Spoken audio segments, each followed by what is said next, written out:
जब किसी सामान का दाम बढ़ता है तो उसे किसी न किसी को फ़ायदा ज़रूर होता है क्योंकि वो एक सामान जो होता है एक व्यक्ति से दूसरे के पास जाता है। जो खरीदने वाला होता है उसे नुकसान होता है, जो बेचने वाला होता है उसे फ़ायदा होता है। कहते हैं कि एक दिन सबका आता है, फ़र्क ये होता है कि कौन उसे पहचान रहा है।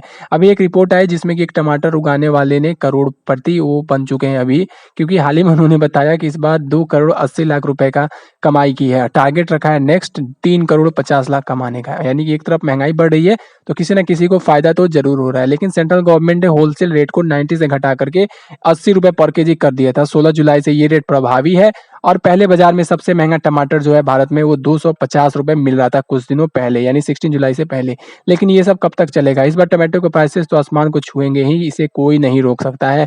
हाल ही में बढ़ने वाले टोमेटो प्राइसेज़ के कारण आम जनता से सहानुभूति रखने के लिए पंजाब के गवर्नर बनवारी लाल पुरोहित ने टोमेटो यूज़ पर राजभवन में टेम्पररी बैन लगाया है। Don't think that government officials can not afford this 200 or 300 kgs of the tomato. No, it is only the symbolic gestures to remind all the citizens to use the resources wisely and come together during the challenging time.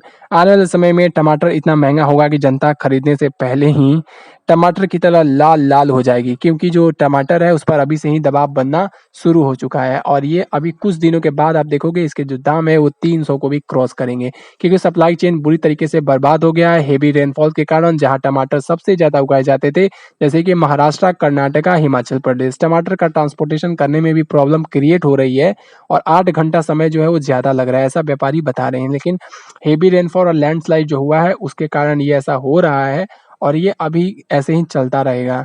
इसलिए जो 300 रुपए पर KG जाने का टमाटर का लक्ष्य है वो ज़रूर पूरा होने वाला है। हालाँकि आजकल इकोनॉमिक्स जो है वो भी फ़ेल होती हुई नज़र आ रही है, क्योंकि यहाँ पर ना ही डिमांड है और ना ही सप्लाई है, फिर भी दाम बढ़े जा रहे हैं। क्योंकि डिमांड जब कम होता है और सप्लाई ज़्यादा होता है तो उसका दाम जो है घटेगा, और अगर डिमांड ज़्यादा है, सप्लाई कम है तो ज़रूर ज़ाहिर-सी बात है कि उसका जो डिमांड है वो बढ़ेगा, तो उसका जो दाम है वो भी बढ़ेगा। लेकिन ना यहाँ डिमांड है ना सप्लाई है, फिर भी टमाटर के दाम बढ़े जा रहे हैं। और सिर्फ टमाटर ही नहीं है, इसके साथ कालीफ्लावर, कैबेज और कैप्सिकम, इन सब ये जो सब्जियां हैं इनके भी दाम जो है थोड़े बहुत तेजी देखने को मिल रहे हैं। लेकिन इसका बुरा असर अब इकोनॉमी पर भी देखने को मिलेगा, क्योंकि ये वही सब्जियां हैं जिनके कारण जैसे कि टोमेटो, कालीफ्लावर, कैपेज, कैप्सिकम जो बेहद सस्ती थी कुछ महीनों पहले, और इन्हीं के कारण जो है इन्फ्लेशन में डिक्लाइन देखने को मिला था, जिससे जो हमारा कंज्यूमर प्राइस इंडेक्स 4.25% तक आ गया था, जो कि 25 मंथ्स जो है उससे लो था। आरबीआई जो है इंटरेस्ट रेट को भी कम करने वाला था, लेकिन अब ऐसा होता हुआ भी नज़र नहीं आएगा, जिसका इफेक्ट इकोनॉमिक प्रेशर के रूप में दिखेगा। लेकिन अभी भी ग्लोबल एजेंसी इस बात पर बरकरार है कि India to be the fastest growing economy.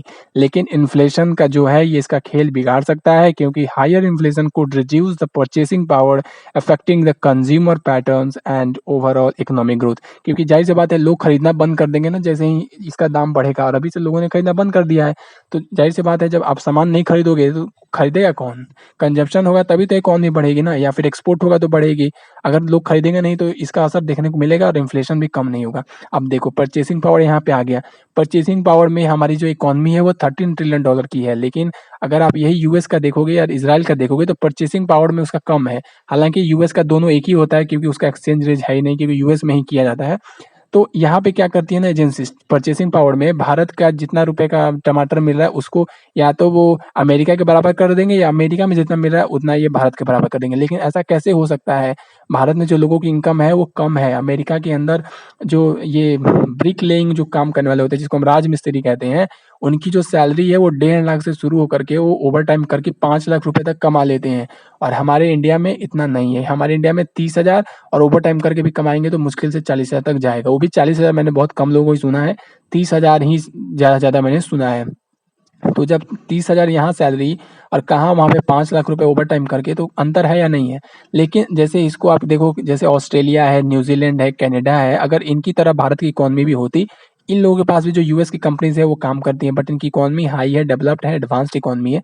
अगर उस तरीके से भारत की भी इकोनॉमी होती, तब जाकर के हमारा जो रियल जीडीपी होता है वो 13 ट्रिलियन डॉलर का होता, क्योंकि हमारे यहाँ पे भी एवरेज सैलरी जो है लोगों की वो 1.5 लाख रुपए होती या फिर 1 लाख रुपए होती। तब जाकर के हम कहते हैं कि हाँ, परचेसिंग पावर जो है वो रियल जीडीपी में बदल जाता है, लेकिन ऐसा नहीं होगा। चाइना के अंदर भी वही है, इस तरीके से जो उसकी इकॉनमी है वो $30 ट्रिलियन की है। लेकिन इस तरीके से आप देखोगे अगर रियल जीडीपी में तो 18 है, क्योंकि वहाँ भी लोगों की इनकम कम है, क्योंकि वहाँ भी चीप लेबर है।